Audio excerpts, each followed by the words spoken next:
একটা লেক যেটা দেখে মনে হয় স্বর্গের ছবি, কিন্তু তুমি কি জানো ফিওয়া লেক কোথা থেকে এসেছে, কে বানিয়েছে? চলো আমি তোমাকে দেখাই।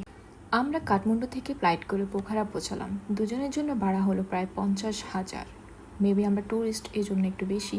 কিন্তু ভাই, যখন জানালা দিয়ে ফিয়া লেকের দৃশ্য দেখলাম মনে হচ্ছে আরে টাকা পয়সা দিয়ে কি হবে।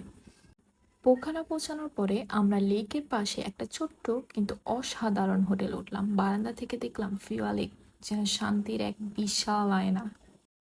একটু বিশ্রাম নিয়ে আমরা নেমে এলাম লেকের কাছে এবং ঠিক সেখানেই শুরু হলো আসল অ্যাডভেঞ্চার। তারপর লেকের পাশ থেকে একটা নৌকা ভাড়া করলাম, ঘন্টায় মাত্র 800 রুপি। গাইস জাস্ট দেখো, পানি জকজক করছে, আকাশে কালো মেঘ, নৌকাগুলো দুলছে। আল্লাহর সৌন্দর্য, মাশাল্লাহ, না জানি জান্নাত কত সুন্দর। এবার আসা যাক ফিওয়া লেকের রহস্য নিয়ে। এই লেকটা কোথা থেকে এলো? 13,000 বছর আগে আন্নাপূর্ণা পাহাড় থেকে ধস পড়ে সেতী নদীর সেডিমেন্ট জমে একটা বিশাল প্রাকৃতিক ড্যাম তৈরি হয়, আর তাতে জন্ম নেয় ফিওয়া লেক। কেউ বানায়নি, প্রাকৃতিক জাদু।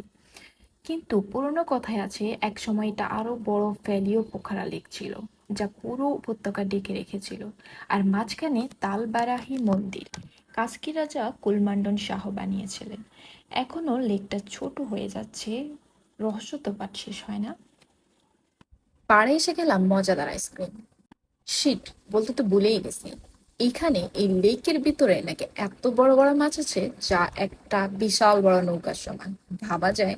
অবশ্য কিছু বড় বড় মাছ আমরাও দেখেছি। সব মিলিয়ে আজকের ট্রিপটা ছিল অসাধারণ।